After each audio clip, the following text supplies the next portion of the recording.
하나님이 이렇게 우리 가운데 계시고 천지를 창조하시고 또 모든 역사의 주인이 되신다는 이거 하나만으로도 깊이 이 사실을 묵상하면 우리가 삶이 아주 평안해질 수가 있습니다. 이보다 더 놀라운 사실은 없기 때문입니다. 복음서에는 예수님이 귀신을 쫓아내시고 각종 병을 고치시고 죽은 자를 살리시기도 하시고 등등 하신 많은 일들이 기록되었습니다. 그래서 사도 요한은 요한복음에 보면 요한복음 21장 25절 예수께서 행하신 일이 이 외에도 많으니 만일 낱낱이 기록된다면 이 세상이라도 이 기록된 책을 두기에 부족할 줄 아노라. 예수님이 공생에 약 한 3년 반 정도의 기간 동안에 많은 그 일을 하셨다는 것입니다. 조금 과장되게 이렇게 이야기를 했을지라도 사도 요한이 생각하기에 예수님이 하신 일들이 정말 많기 때문에 하나하나 세세하게 기록하려면 평생을 기록해도 다 못할 것이라는 그런 말입니다. 오늘 본문도 이제 예수님이 기적을 행하신 사건인데요. 온몸에 나병 들린 사람을 깨끗하게 고쳐주신 것입니다. 그런데 12절에 보면 이 나 환자가 주여 원하시면 이라고 이제 이렇게 말하는 것을 볼 수 있는데요. 그냥 왜 예수님 나 좀 고쳐주시오 한 것이 아니라 당신이 원하시면 나를 깨끗게 할 수 있습니다. 이 소리를 했을까 했을 때 우리는 그 당시에는 나병 환자들이 얼마나 그 천대를 받았겠습니까? 그리고 실제로 이 문둥병은 보면 그 막 심한 사람들 손가락이 끊어지기도 하고 코가 막 없어지기도 하고 그 피부가 완전히 문드러지는 그런 병이거든요. 그래서 문둥병이라고 했는가. 그런 그 온 몸에 이 문둥병이었다는 소리는 온 피부가 다 진물 나가지고 또는 뭐 완전히 문드러져서 엄청 보기 흉해졌을 거 아니에요. 그때 당시는 많은 사람들이 그런 문둥병 걸린 사람들을 질겁을 하고 돌을 던지고 짐승 보듯이 천시했기 때문에 사람들에게 들키지 않으려고 전신을 가리고 보지 못하도록 그렇게 해서 예수님한테 왔다고 할 수가 있습니다. 그런데 이제 뭐가 걱정인 거니 자신의 그 문드러진 모습을 보여야 되잖아요. 예수님이 봐야 될 거 아닙니까? 왜냐하면 의사가 병을 고치려면 상태를 봐야 되잖아요. 그러니까 이제 사실 겁이 나는 거예요. 이분도 나에게 돌팔매질을 하지 않을까. 저리 가라고 하지 않을까. 너무 자기가 보기에도 자기 자신이 온몸이 문둥병인데 이제 그런 생각이 들어서 원하시면이라는 그 말을 썼다 이 말입니다. 예. 그런데 이제 우리 예수님은 어떤 분이십니까? 사람을 절대 외모로 보지 않으시고 병든 자, 가난한 자, 힘들고 지친 자, 사회로부터 소외된 자들에게 먼저 찾아가 주시고 복음을 전하시는 그야말로 자비와 긍휼이 풍성하신 분이시잖아요. 그래서 당연히 예수님은 이 더러운 피부병을 단번에 깨끗하게 고쳐주셨습니다. 근데 이제 여기서 우리가 좀 납득이 안 가는 것은 이렇게 좋은 일을 하셔놓고 그 당시에 문둥병은 불치병입니다. 지금은 일찍 발견하면 고칠 수가 있더라고요. 일찍 발견하면. 피부가 이 문둥병은 변형이 온다고 하거든요. 근데 변형이 오기 전에 이게 고칠 수가 있다고 그러더라고요. 그런데 일단 문둥병에 걸려서 피부가 변형이 되면 그거는 못 고치는 모양이에요. 어쨌든 이렇게 좋은 일을 하셔놓고 5장 14절에 보면 예수께서 그를 경고하시되 아무에게도 이르지 말고 왜 예수님은 이렇게 좋은 일을 하시고도 아무에게도 말하지 말라고 숨기시는 거냐 이 말이에요. 앞장 4장에 보면 예수님께서 이제 그 사단한테 시험 받으시고 4장 14절 예수께서 성령의 능력으로 갈릴리에 돌아가시니 그 소문이 사방에 퍼졌고 친히 그 여러 회당에서 가르치시며 못 사람에게 칭송을 받으시더라. 그러니까 예수님이 공생의 사역을 이제 시작하시면서 이 자기 고향 땅에 오셨는데 발 없는 소문이 천리간다고 이미 그 명성이 예수님이 도착하는 것보다 더 빨리 그 고향 나사렛에도 이제 그 소문이 났습니다. 그래서 이제 누가복음 4장 16절에 보면 예수께서 그 자라나신 곳 나사렛에 이르사 안식일에 늘 하시는 대로 회당에 들어가서 성경을 읽으시라고 서심해 선지자 이사야의 글을 드리거늘 책을 펴서 이렇게 기록된 데를 찾으시니 곧 주의 성령이 내게 임하셨으니 이는 가난한 자에게 복음을 전하게 하시려고 내게 기름을 부으시고 나를 보내사 포로된 자에게 자유를 눈먼 자에게 다시 보게 함을 전파하며 눌린 자를 자유롭게 하고 주의 은혜의 해를 전파하게 하려 하심이라 하였더라. 책을 덮어 그 맡은 자에게 주시고 앉으시니 회당에 있는 자들이 다 주목하여 보더니 예수님이 이제 이렇게 말씀하십니다. 이 글이 오늘 너희 귀에 응하였느니라. 이제 무슨 말인 거니? 구약 성경의 선지자들을 통해서 하나님이 예언하시고 약속하신 그 약속의 메시아가 지금 너희 앞에 서 있다. 이사야에서의 예언대로 내가 바로 그 사람, 메시아라는 그 말입니다. 이사야가 예언했던 700여 년 전에 예언했던 그 예언이 지금 너희들 귀에 응하였다. 이 말입니다. 근데 이제 고향 사람들은 예수님이 어렸을 때부터 함께 생활하고 그 자라나는 모습을 다 보았습니다.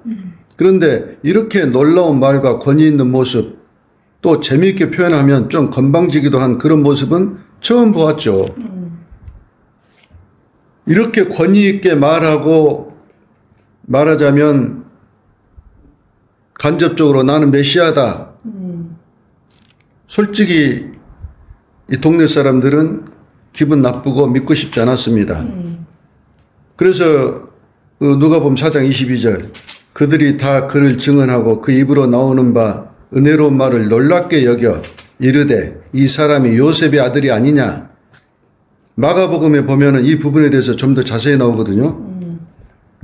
마가복음 6장 2절 안식일이 되어 회당에서 가르치시니 많은 사람이 듣고 놀라 이르되 이 사람이 어디서 이런 것을 얻었느냐. 이 사람이 받은 지혜와 그 손으로 이루어지는 이런 권능이 어찌미냐.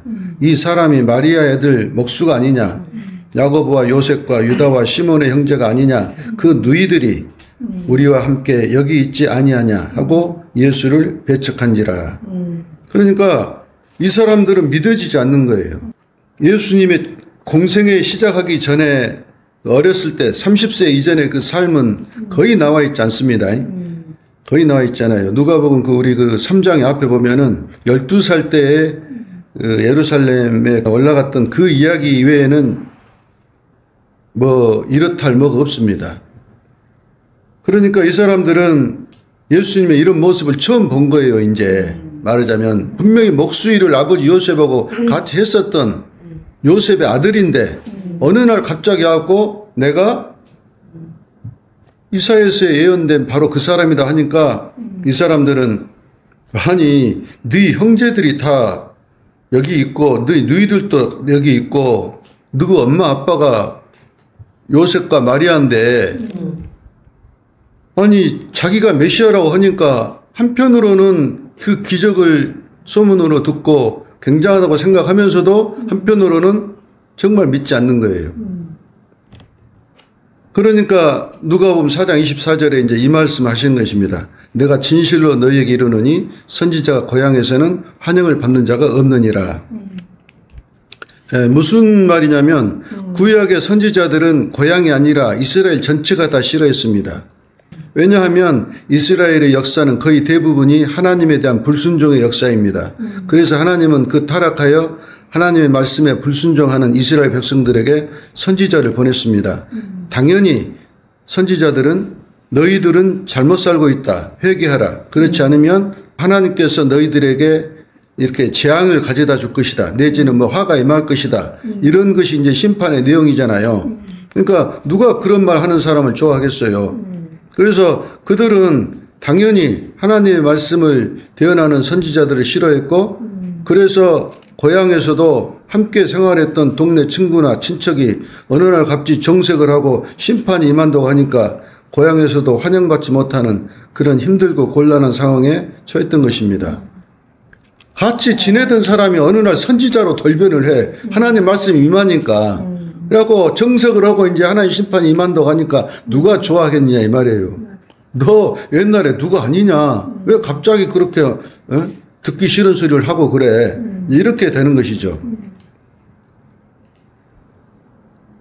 이제 예수님도 말하자면 구약의 선지자들처럼 세상 말로 전혀 눈치 보지 않으시고 30년 동안 함께 지낸 동네 사람들에게 마치 처음 보는 사람들한테 이야기하는 것처럼 곧이곧대로 이야기하시는 것입니다. 누가복음 4장 25절 내가 참으로 너희에게 이르노니 엘리야 시대에 하늘이 3년 6개월 닫히어 온 땅에 큰 흉년이 들었을 때 이스라엘에 많은 과부가 있었으되 엘리야가 그중 한 사람에게도 보내심을 받지 않고 오직 시돈 땅에 있는 사렙다의 한 과부에게 뿐이었으며 또 선지자 엘리사 때 이스라엘에 많은 나병 환자가 있었으되 그중에 한 사람도 깨끗함을 얻지 못하고 오직 수리아 사람 나만 뿐이었느니라. 무슨 말인 거니? 엘리야 시대에 이제 북이스라엘의 죄악으로 말미암아 하나님께서 비가 오지 않을 것이라고 선포를 하시잖아요. 하나님의 메시지를 듣고 이제 이스라엘 백성들이 이제 긴가민가 했는데 실제로 3년 6개월 동안 이스라엘 땅에 비가 내리지 않지 않습니까? 그래서 엘리야를 찾아 죽이려고 막 그러잖아요. 그때 이제 온 땅에 흉년이 들어갔고 비참한 삶을 살고 있는데 그들 중에서도 특히 과부들이 더 생활이 비참했었다 이 말입니다. 대부분이 굶주리며 허덕이고 있었는데 그때 엘리야가 가뭄에 고생하며 굶주린 그 이스라엘의 많은 과부들을 제껴두고 이방 나라 시돈에 있는 작은 마을 사렙다에 사는 그 과부를 찾아가서 그 집을 구원했지 않습니까? 그러니까 또 엘리사도 엘리야 때처럼 그때 이스라엘에 다른 많은 문둥이가 있었음에도 불구하고 오직 이방 나라 수리아 사람 수리아 장수 나만만 깨끗하게 했잖아요. 예수님이 회당에서 그들을 보니까 메시아에 대한 어떤 믿음을 가지고 모여 있는 것이 아니라 예수가 어쩐가 보자 하는 구경꾼 같은 마음으로 모여 있는 것입니다. 예수님은 중심을 보시니까 예수님이 그들에게 그런 불신의 자세로는 하나님의 은혜를 받을 수 없다라는 의미로 지금 이 말씀을 하시는 거예요. 누구들이 마치 구경꾼처럼 앉아가지고 나보고 기적을 행하라고 그렇게 한다면 나는 기적을 행할 수가 없다. 마가복음에 보면 그런 말이 나옵니다. 마가복음에 보면은 그들이 믿지 않음을 이상히 여겼더라 이런 말이 나와요. 그러니까 나사렛 사람들, 이스라엘 사람들 중에서도 제일 믿지 못할 사람들이 누구예요? 나사렛 사람들입니다. 왜냐하면 예수님하고 같이 컸잖아요. 그래서 이제 그 말을 했을 때 그 회당에 있던 사람들은 다 그 뜻을 알았습니다. 무슨 말인 거니? 그래서 4장 28절 회당에 있는 자들이 이것을 듣고 다 크게 화가 나서 일어나 동네 밖으로 쫓아내어 그 동네가 건설된 산 낭떠러지로 끌고 가서 밀쳐 떨어뜨리고자 하되 예수께서 그들 가운데서 지나쳐 가시니라. 그러니까 예수님을 죽이고 싶을 정도로 미워했던 거예요. 이 사람들은 예수님이 오셨고 메시아라고 해도 절대 안 믿어요. 왜? 요셉의 아들 아니냐, 마리아의 아들 아니냐, 여기에 딱 꽂혀 있는 거예요. 어떻게 믿겠어요? 못 믿습니다. 우리가 태어나서 거기 있어도 못 믿어요. 이제 지금은 우리가 예수님을 믿으니까 저절로 이것이 다 믿어지지만 당시에 예수님이 그 초라한 모습으로 예수님이 특별히 꾸미고 이러지 않았잖아요. 특별히 무슨 세상 권세를 가지고 병정들을 막 100명씩 데리고 다닌다든가 이러지 않았지 않습니까?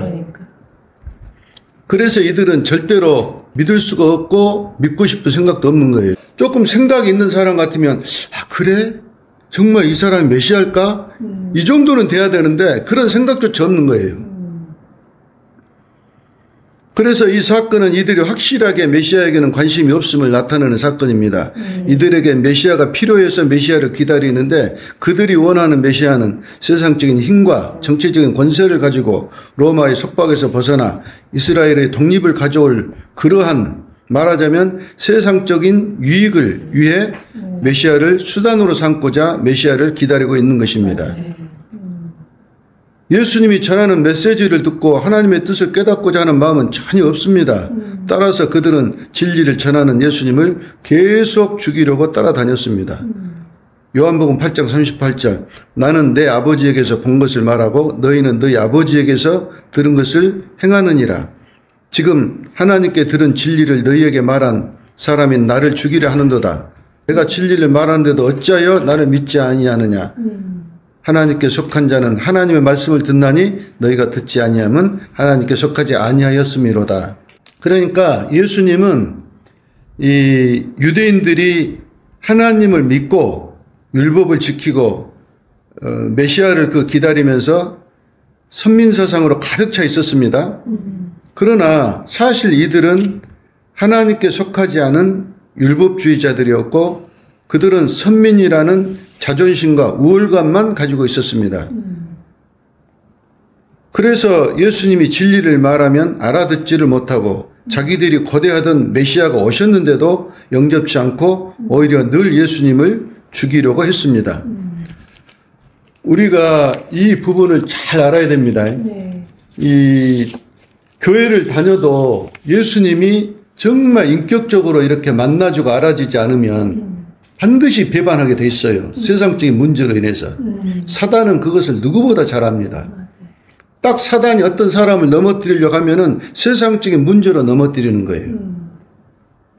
옛날에는 우리가 예수님을 몰랐을 때는 진짜 이제 어떤 환란이 닥쳐 그러면 예수님이 나한테 이러시면 안 되는데 말하자면 나는 엄청나게 하나님께 봉사하고 교회 와서 막 기도하고 철야하고 막 했는데 갑자기 삶이 망했어. 그러면은 나중에 막 울고 기도하다가 나중에는 이제 그런 말을 하는 거예요. 예수님이 나한테 이래서는 안 되는데 내가 이렇게 열심히 하나님을 섬기는데 아니 나한테 하나님 이럴 수가 있나? 이런 사람들이 제법 있었습니다. 물론 그 중에는 아직 거듭났어도 하나님을 모르니까 그렇게 말할 수가 있지만 율법주의자들이 많았대 말입니다. 옛날에는. 하나님을 섬기는 것이나 부처를 섬기는 것이나 종교만 다를 뿐 똑같았었다 이 말이에요. 지성이면 감천이다고 이렇게 생각했다 이 말입니다. 그래서 예수님은 마태복음 7장에서 이런 말씀하십니다. 마태복음 7장 6절 거룩한 것을 개에게 주지 말며 너희 진주를 돼지 앞에 던지지 말라. 그들이 그것을 발로 밟고 돌이켜 너희를 찢어 상하게 할까 염려하라. 말하자면 종교성은 있습니다. 열심히 교회 다녀요. 그러나 예수님을 못 만나면 이 종교라는 명분으로 사람을 죽이는 일도 벌어진다는 것입니다. 그래서 예수님은 문둥병으로부터 깨끗하게 치유함을 받은 나 환자에게도 절대 아무에게도 말하지 말라 하고 시킨 것입니다. 왜냐하면 그들은 메시아에게는 관심이 없고 오직 그가 가진 기적과 그 능력에만 관심이 있는 것입니다. 말하자면 우상 숭배라 이 말입니다. 종교마다 신들이 있는데 그 신을 섬기는 이유가 뭡니까? 신의 힘을 갖다가 빌리고 싶은 마음으로 신을 섬기잖아요. 이것을 우상 숭배라고 합니다. 어떤 신을 섬기는데 그 신의 힘을 막 받고 싶어. 신이시여 신이시여 나에게 이렇게 해주십시오 저렇게 해주십시오. 이것이 목적이잖아요. 그런데 예수님은 그런 분이 아니다 이 말이에요. 우리 예수님은 보십시오. 공동번역으로 보면 요한복음 2장 23절에 예수께서는 유월절을 맞아 예루살렘에 머무르시는 동안 여러 가지 기적을 행하셨는데 많은 사람들이 그것을 보고 예수를 믿게 되었다. 그러나 예수께서는 그들에게 마음을 주지 않으셨다. 그것은 사람들을 너무나 잘 아실 뿐만 아니라 누구에 대해서도 사람의 말은 들어보실 필요가 없으셨기 때문이다. 예수께서는 사람의 마음속까지 꿰뚫어 보시는 분이었다. 그러니까 예수님은 사람의 중심들을 다 보고 아시니까 그 나사렛에 있는 동네 사람들의 그 심리도 정확하게 알고 그렇게 말씀하신 것처럼 하나님이 속하지 않은 사람들은 아무리 이야기해도 안 믿습니다. 안 믿어요. 지난번에 말씀드린 요한복음 6장에서 오병이어 기적을 체험하고 떡 먹고 예수님을 찾아 바다 건너편으로 쫓아온 무리들을 다시 한번 이야기해 보면 요한복음 6장 26절 예수께서 이르시되 내가 진실로 진실로 너희에게 이르노니 너희가 나를 찾는 것은 표적을 본 까닭이 아니요 떡을 먹고 배부른 까닭이로다. 썩을 양식을 위하여 일하지 말고 영생하도록 있는 양식을 위하여 하라. 그러니까 오병이어의 그 엄청난 그 표적을 다 체험하고도 그들은 그 표적, 예수님이 하나님이시다는, 예수님이 하시는 말씀이 진리의 말씀이다는 그 말씀에는 전혀 관심이 없습니다. 요한복음 20장 30절 예수께서 제자들 앞에서 이 책에 기록되지 아니한 다른 표적도 많이 행하셨으나 오직 이것을 기록함은 너희로 예수께서 하나님의 아들 그리스도이심을 믿게 하려 하며 또 너희로 믿고 그 이름을 힘입어 생명을 얻게 하려 함이라. 그러니까 사도 요한이 이제 그 요한복음을 쓸 때 7가지 표적을 쓰지 않습니까?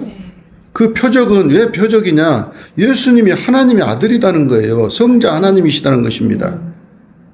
사복음서 전체를 한 줄로 요약을 하면 예수님은 하나님의 아들이시고 그를 믿고 영접하는 자에게 영생을 주시러 하늘에서 이 땅에 오신 하나님이시다라고 요약할 수 있습니다.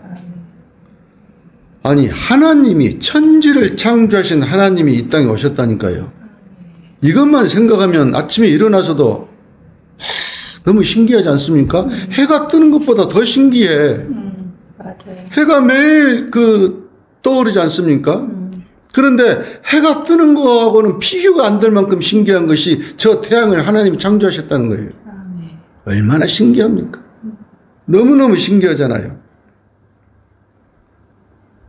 누가복음 4장 33절 회당에 더러운 귀신 들린 사람이 있어 크게 소리질러 이르되 나사렛 예수여 우리가 당신과 무슨 상관이 있나이까? 우리를 멸하러 왔나이까? 나는 당신이 누구인 줄 아노니 하나님의 거룩한 자녀이다.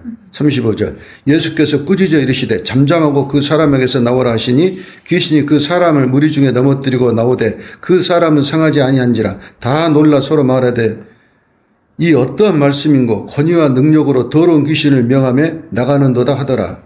4장 40절 해질 무렵에 사람들이 온갖 병자들을 데리고 나오매 예수께서 일일이 그 위에 손을 얹으사 고치시니 여러 사람들에게서 귀신이 나가며 소리질러 이르되 당신은 하나님의 아들이니이다. 예수께서 꾸짖으사 그들이 말함을 허락지 아니하시니 이는 자기를 그리스도인 줄 알미러라. 귀신들이 유대인들은 평생을 메시아를 기다려왔잖아요. 그런데 메시아를 못 알아보고 귀신들이 다 하나님 예수님을 다 알아봅니다. 이 참 기가 막힌 일이잖아요. 아니 하나님이 세상에 오셨어. 그리고 하나님이란 분이 계셔. 누구 때문에 압니까? 예수님 때문에 알잖아요. 예수님이 하나님이시니까 직접 사람의 옷을 입고 이 땅에 오셨잖아요. 하나님이 계시다는 것이 이거보다 큰 일이 없는데 이 사람들은 거기에 관심이 없다니까요. 예수님은 이런 맹인된 이스라엘 백성들에게 내가 그동안 성경이 말해왔던 메시아니까 제발 좀 나를 믿으라고 이스라엘을 설득하시지 않습니다. 예수님은 창세 때부터 계속 말해오신 분이시고 또 예레미야서 에스겔서에 언약하신 대로 새 언약의 성취를 위해 오신 것입니다. 말하자면 십자가에 죽으시러 오신 것입니다. 누가복음 22장 20절 저녁 먹은 후에 잔도 이와 같이 하여 가라사대 이 잔은 내 피로 세우는 새 언약이니 곧 너희를 위하여 붓는 것이라. 이렇게 예수님이 십자가에서 죽으심으로 성취되는 새 언약을 세우러 오셨다니까요. 그래서 이 새 언약을 따라서 우리에게 성령 하나님이 찾아오셨고 우리는 하나님의 자녀로 천국의 시민권자로 거듭났습니다. 거듭난 사람들은요, 이 세상이 우리의 거할 것이 아니라는 것을 잘 압니다. 우리는 하나님 아버지가 계시다니까요. 이것이 얼마나 놀라운 일인데, 그런데 성도들이 이런 하나님의 놀라운 은혜를 모르고 여전히 땅의 일로 싸우고 다투고 기독교인이 국회의원이 되어야 하고 기독교인이 대통령이 되어야 한다고 또 불교인이 대통령이 되면 안 된다고 이런 터무니없는 소리를 해야 됩니다. 기독교는 세상 정치에 단합하고 타협하는 그런 일에 휩싸여서는 안 됩니다. 그런 사람들은 당연히 예수님 당시의 유대인들처럼 하나님께 속하지 않은 가라지들입니다. 하나님의 은혜에는 관심이 없고 세상 것을 하나님의 은혜보다 더 사랑하는 사람들입니다. 이런 일이 사실은 초대교회 때부터 이어져 왔습니다. 그래서 사도 바울이 빌립보서에 이런 말씀을 합니다. 빌립보서 3장 18절. 내가 여러 번 너희에게 말할 거냐. 그러니까 사도 바울도 여러 번 이 이야기를 한 거예요. 이제도 눈물을 흘리며 말하노니 어떤 사람들이 그리스도의 십자가의 원수로 행하느니라. 그들의 마침은 멸망이요 그들의 씨는 배요 그 영광은 그들의 부끄러움이 있고 땅의 일을 생각하는지라. 초대교회 때부터 이미 기독교를 말하자면 세상적인 자기 유익을 위해서 이용하는 사람들이 많이 있어 왔다 이 말입니다. 이런 것을 잘 생각해야 됩니다. 이명박 장로나 정광훈 목사 같은 그런 부류들을 절대 따라가면 안 됩니다. 함께 망하는 길입니다. 이 사람들은 성도가 아니라 가라지들입니다. 이 사람들은 예수님을 사랑하지 않습니다. 이 사람들은 세상을 사랑합니다. 전에는 우리가 이런 것을 몰랐지만 이제는 보이지 않습니까? 분별을 잘해야 합니다. 기독교는 힘으로 세상을 바꾸려 한다거나 세상을 복지가 잘 되고 행복한 나라, 부유한 나라를 만드는 것이 목적이 아닙니다. 그렇게 노력하고 살지 말라는 소리가 아닙니다. 네. 기독교의 목적은 그게 아니다 이 말입니다. 네. 만약에 그렇다면 예수님이 십자가에서 죽으실 필요가 없죠. 금덩이, 아니 돌덩어리로 금덩어리를 만들어내면 금방 부자 나라 돼버리는데 뭐 하려고 십자가에서 죽습니까? 기독교의 근본 정신은 세상을 십자가에 못 박고 자기가 현재 처해 있는 그 자리에서 자기 십자가를 지고 예수님을 좇는 것입니다. 이 세상은 우리의 정착지가 아닙니다. 성도는 천국 시민권자로서 이 세상에서는 나그네와 같은 삶을 사는 것입니다. 금방이라도 하늘에서 나팔 소리가 나고 신랑이로다 하면 바로 따라 나설 준비가 되어 있어야 합니다. 이것이 깨어있는 자세입니다.